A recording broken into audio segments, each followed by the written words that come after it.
नमस्कार मित्रों, sociology with Dhruv Dixit.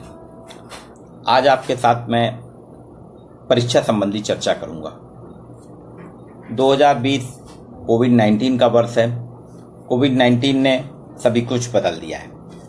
New normal में हम जी रहे हैं। हमारे जीवन की पद्धति, जीवन जीने का तरीका सब कुछ परिवर्तित हो चुका है।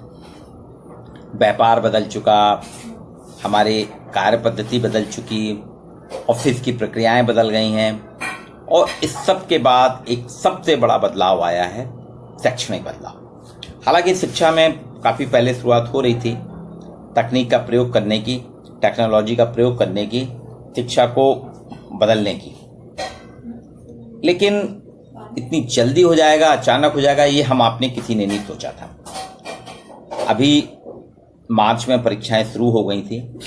रानी दुर्गावती विश्वविद्यालय की परीक्षाएं बीए फाइनल और बीकॉम फाइनल की कुछ पेपर हो गए थे।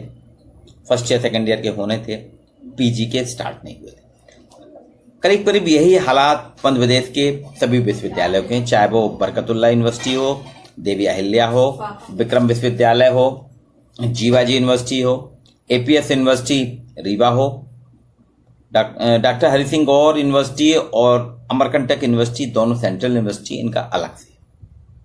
तो ये की स्थिति थी। फिर उसके बाद ये चलता रहा कि अभी लॉकडाउन हुआ, सभी स्कूल कॉलेज शिक्षण संस्थान सभी बंद कर दिए गए। लॉकडाउन के बाद जून से जब स्टार्ट हुआ अनलॉक की प्रक्रिया, तो अनलॉक में भी शैक्षणिक संस्थानों को लॉक ही रखा गया। मध्य प्रदेश सरकार ने यद्यपि ये प्रारंभ करा कि प्रवेश प्रक्रिया 12th का रिजल्ट आने के बाद कि 6 अगस्त से शिक्षकों को बुलाना शुरू करा, वो भी 100% नहीं, शिफ्ट में 30-30% के रेशो में। कुछ महाविद्यालय 50, कुछ महाविद्यालय तो 100% बुला रहे हैं, लेकिन अभी है नहीं। इसमें भी बहुत विरोध चल रहा था, काफ़ी कुछ प्रक्रियाएं चली। कुछ का कहना था परीक्षा नहीं होना चाहिए, जनरल प्रमोशन दे दिया जाए। यहाँ तक हुआ कि मध्य प्रदेश सरकार के मुख्यमंत्री ने जनरल प्रमोशन की घोषणा कर दी कि इस बार कोविड-19 के बढ़ते संक्रमण को देखते हुए परीक्षा नहीं होगी, जनरल प्रमोशन दिया जाएगा। लेकिन छात्र संगठनों ने विरोध किया कि जनरल प्रमोशन गलत परंपरा है, जनरल प्रमोशन नहीं होना चाहिए, आप परीक्षा लीजिए। छात्र संगठनों ने उसके विकल्प दिए। छात्र संगठनों में भी अलग अलग विरोधाभास था। एक संगठन एनयूसीआई कह रहा था जनरल प्रमोशन दिया जाए, एक संगठन अखिल भारतीय विद्यार्थी परिषद कह रहा था कि परीक्षा होना चाहिए। विद्यार्थियों के आवेदन गए। अब सरकार ने, मुख्यमंत्री ने घोषणा कर दी जनरल प्रमोशन की और छात्र संगठनों ने विरोध करना शुरू करा। कुछ लोग कोर्ट में गए। अभी आपने देखा होगा आईआईटीज के, जेई के एग्जाम के लिए हुआ, लेकिन सुप्रीम कोर्ट में गए, कुछ अभिभावक गए, कुछ बच्चे गए। उनका कहना था कि कोरोना में हम परीक्षा कैसे देंगे, जनरल प्रमोशन दिया जाए। अंततः सुप्रीम कोर्ट ने एक डिसीजन दिया। यूजीसी ने भी एक रखा था कि नहीं, परीक्षा तो होगी, जनरल प्रमोशन नहीं होगा। उनने अपने तर्क दिए। यूजीसी ने कहा फाइनल ईयर में तो कैसे भी होगा, फाइनल ईयर के एग्जाम होंगे और पीजी 4th सेमेस्टर के एग्जाम होंगे।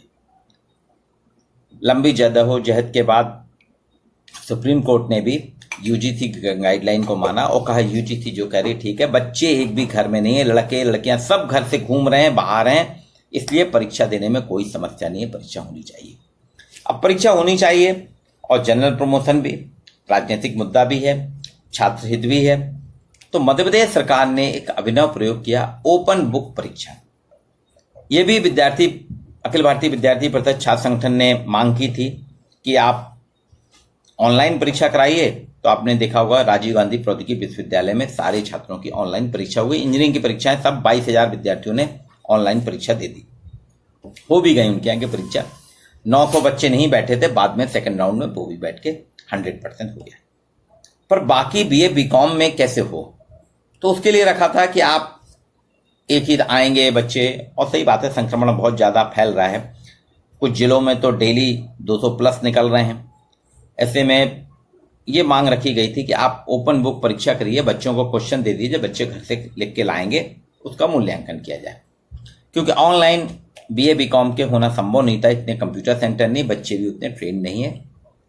तो अब ओपन बुक परीक्षा कल से प्रारंभ हो रही है 10 तारीख के। ये एक मध्य प्रदेश में अभिनव प्रयोग हो रहा है पहली बार कि ओपन बुक परीक्षा SIS स्टूडेंट इंफॉर्मेशन सिस्टम एक बनाया गया, उसमें सभी बच्चों के ऑनलाइन आवेदन हुआ है, उसके आधार पे बच्चों के प्रवेश पत्र भी निकल आए। उसमें तय किया गया कि 16 पन्नों की कॉपी, परीक्षा कॉपी, A4 साइज का पेपर हो या रजिस्टर का पेपर हो, आगे पीछे मिला के 8 दूनी 16 होना चाहिए। उसमें बच्चा क्या करेगा, एक प्रोफार्मा बनाया गया है कि पहली कॉपी का क्या रहेगा, उसमें नाम, रोल नंबर, कक्षा, प्रश्न पत्र ये सब लिखेगा बच्चा और उसको चिपका देगा पहले पन्ने में। और उसके पीछे वाला पन्ना जो है, इस पन्ने में जैसे यहाँ नाम रखा और पीछे वाले पन्ने में उसका SIS का जो एडमिट कार्ड है उसकी फोटोकॉपी करके वो लगा देगा। बच्चों का SIS रजिस्ट्रेशन होने के बाद में उसके बच्चे का ID, बच्चे का मोबाइल फोन सब रजिस्टर्ड हो गया है। कल 10 तारीख को प्रश्न पत्र विश्वविद्यालय देगा। कुछ प्रश्न पत्र हो गए थे मार्च के 8 मार्च से शुरू हुई थी जबलपुर में परीक्षाएं, तो कुछ प्रश्न पत्र हो गए थे, वो प्रश्न पत्र नहीं डाले जाएंगे। बाकी बचे हुए प्रश्न पत्र लोड किए जाएंगे। बच्चे यूनिवर्सिटी, कॉलेज, यूनिवर्सिटी की वेबसाइट में, कॉलेज की वेबसाइट जो यूनिवर्सिटी की वेबसाइट से अटैच है उसमें ये प्रश्न पत्र रहेंगे। कॉलेज की जिम्मेदारी है कि उन प्रश्न पत्रों को निकाले, जो भी छात्र उनके आता है उनको वो देना पड़ेगा।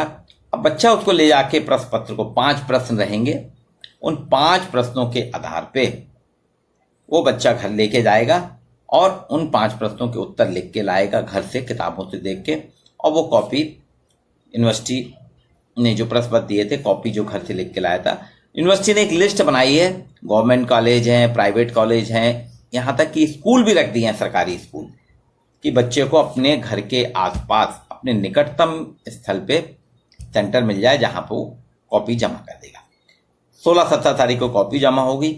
उसमें एक विकल्प ये भी रखा कि जो बच्चे यहाँ नहीं हैं, बाहर हैं, मान लीजिए एक बच्चा जबलपुर का केसरवानी कॉलेज का विद्यार्थी है, केसरवानी कॉलेज में है, लेकिन वो अपने रिश्तेदार के यहाँ कहीं गांव चला गया है, वो इलाहाबाद चला गया या मान लीजिए भोपाल चला गया, तो आ नहीं पा रहा है, तो उसके लिए विकल्प दिया कि वो वहां पे प्रश्न लिख के, उत्तर लिख के स्पीड पोस्ट से भेज दे, लेकिन उसके लिफाफे में स्पीड पोस्ट की तारीख 16 तारीख होना चाहिए।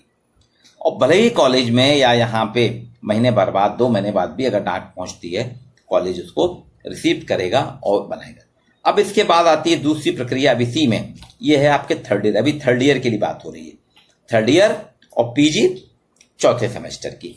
इसके बाद 1st ईयर, 2nd ईयर और PG में 2nd सेमेस्टर का एग्जाम होगा। उसके लिए रखा गया है कि आंतरिक मूल्यांकन 1st year 2nd year UG में जो आपके आंतरिक मूल्यांकन जिसे CC कहते हैं, वो 10-10 नंबर के होते हैं, वो परीक्षा होगी। वो कॉलेज के लोग उसमें 2-2 नंबर के हिसाब से 5 दूनी 10 नंबर के प्रश्न बना के प्रश्न पत्र हमको लोड करना पड़ेगा। अपनी हर कॉलेज अपनी वेबसाइट में लोड करेगा और बच्चे उसको निकालेंगे, बच्चे उसके उत्तर लिख के वो उत्तर पुस्तिका बच्चे जमा करेंगे। और ये आंतरिक मूल्यांकन का फिर टोटल बच्चे ने जितना मार्क्स लिया, जैसे मैं आपको एक उदाहरण से बताता हूँ। BA 1st ईयर या 2nd ईयर के लिए बात करता हूँ। 2nd ईयर में समाजशास्त्र, राजनीति शास्त्र, इतिहास, ये 3 मुख्य विषय हैं और आधार पाठ्यक्रम कंपलसरी है। आधार पाठ्यक्रम में 3 विषय होते हैं, हिंदी, अंग्रेजी, और 2nd ईयर में पर्यावरण रहता है, 1st ईयर में उद्यमिता रहता है, 3rd ईयर में आपका दूसरा विषय आ जाता है कंप्यूटर। तो 2nd ईयर में पर्यावरण रहेगा। यहाँ समाजशास्त्र के 2 पेपर होते हैं। तो आंतरिक मूल्यांकन जो होगा, आंतरिक मूल्यांकन आपका 10-10 नंबर के 2 पेपर होंगे। राजनीति शास्त्र में आंतरिक मूल्यांकन 10-10 नंबर के 2 पेपर, इतिहास के आंतरिक मूल्यांकन 10-10 नंबर के 2 पेपर। आधार पाठ्यक्रम में हिंदी का आंतरिक मूल्यांकन 5 नंबर रहेगा, अंग्रेजी 5 रहेगा और पर्यावरण 5 रहेगा। तो आंतरिक मूल्यांकन के 10-10 के हिसाब से और 5-5 टोटल योग होता है हमारा 75, ग्रांड टोटल 75 होता है। अब समाजशास्त्र में 10 में से 8 नंबर मिले फर्स्ट पेपर में बच्चे को, 2nd में भी 8 मिले। राजनीति शास्त्र में किसी बच्चे को 10 में से 7, 2nd में 7 मिले। इतिहास में भी बच्चे ने 10 में से 7 और 2nd पेपर में 7 नंबर लिए। भाई हिंदी में 5 में से 4 नंबर मिलते हैं, अंग्रेजी में 5 में से 4 और पर्यावरण में 5 में से 4। ये टोटल 8 8 7 7 7 4 4 मिला के होता है 56, और ग्रांड टोटल जो पूर्णांक है 75 और प्राप्तांक 56। इसको समझना पड़ेगा 56 और 75। तो 75 का जब हम 56 नंबर जो मिले हैं जिस बच्चे को, उसका अगर हम परसेंटेज निकालते हैं तो वो होता है 74.66%। ये बच्चे को आंतरिक मूल्यांकन में प्राप्त हुए जो नंबर मैंने आपको एक एग्जाम्पल के तौर पर बताए थे, वो होता है 74.66%। इसका 50% करना है आपको, वो हो जाएगा 33.33%। ये आंतरिक मूल्यांकन का 33.33% है। अब इसमें कह रहा है कि आपको विगत सत्र के, मतलब पिछले सत्र में बच्चे की जो मार्कशीट है उसमें जो प्राप्तांक हुए हैं उसका 50% लेना है। पिछले साल में जो बीए फर्स्ट ईयर में लड़का था, उसमें उसके थ्योरी के मार्क्स जो थे वो होते थे 10 नंबर, आंतरिक मूल्यांकन मिला के 50 नंबर का पेपर होता था, तो 40-40 के थ्योरी पेपर होते थे, वहां पे रहते थे। तो ये टोटल जो उसके बच्चे के जो रहते थे, इसमें उसका ग्रांड टोटल इन केस अगर उसने टोटल पूरे नंबर सीसी और थ्योरी के मिला के किसी बच्चे को 325 नंबर, 400 नंबर होते हैं सीसी के मिला के, 400 नंबर में से अगर किसी बच्चे के 256 नंबर आए तो उसका परसेंटेज निकालेंगे।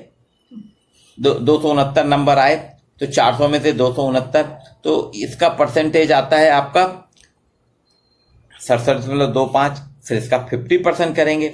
इस 50% को और जो अभी आपने आंतरिक मूल्यांकन में जोड़ा था, यानी आंतरिक मूल्यांकन का 33.33% और अभी वाले का 33.62%, फर्स्ट ईयर का 33.62, इन दोनों को जोड़ के होता है आपका 70.95%। ये आपका रिजल्ट बनेगा।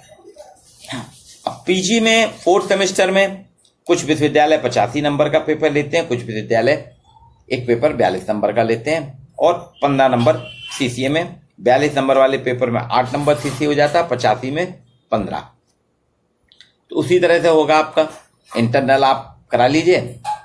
42 नंबर का है तो उसको आंतरिक मूल्यांकन आपके 10 नंबर के 8 नंबर का रहता है, और जहाँ 85 का वहाँ 15, तो उसके हिसाब से आंतरिक मूल्यांकन, और पुराने उसको 3rd सेमेस्टर के जोड़ के 3rd सेमेस्टर के 50%, टोटल जो रिजल्ट आया था उसका 50%, और इस बार के आंतरिक मूल्यांकन का 50% जोड़ के आपका रिजल्ट बन जाएगा। और 2nd सेमेस्टर में आपको देना पड़ेगा क्वेश्चन, जो आप आंतरिक मूल्यांकन के लिए देते हैं उसके हिसाब से देंगे। ये सारी चीजें महाविद्यालय स्तर पे होंगी। अब महाविद्यालय स्तर पे जो बच्चा आएगा, इकट्ठी कॉपी लाना, एक एक कॉपी करके नहीं लाना है। उसमें विश्वविद्यालय ने कहा है कि 15, 16, 17 3 तारीखें डाली हैं, आपको ला के देना है कॉपी में। कॉलेज टीचर को चेक करना है कि प्रविष्टियां अच्छे से की हैं कि नहीं हैं, रोल नंबर सही लिखा है। इसमें यह भी है, केसरवानी कॉलेज में हो सकता है कि कोई बच्चा पनागर गवर्नमेंट कॉलेज का बच्चा हो, वो शहर में रहता तो पनागर 10 किलोमीटर 15 किलोमीटर न जाके वो केसरवानी में भी जमा कर सकता है, या कोई बच्चा कुन्नम में है तो जौनपुर से 40 किलोमीटर दूर कुन्नम है, तो वो यहाँ पे जमा कर सकता है।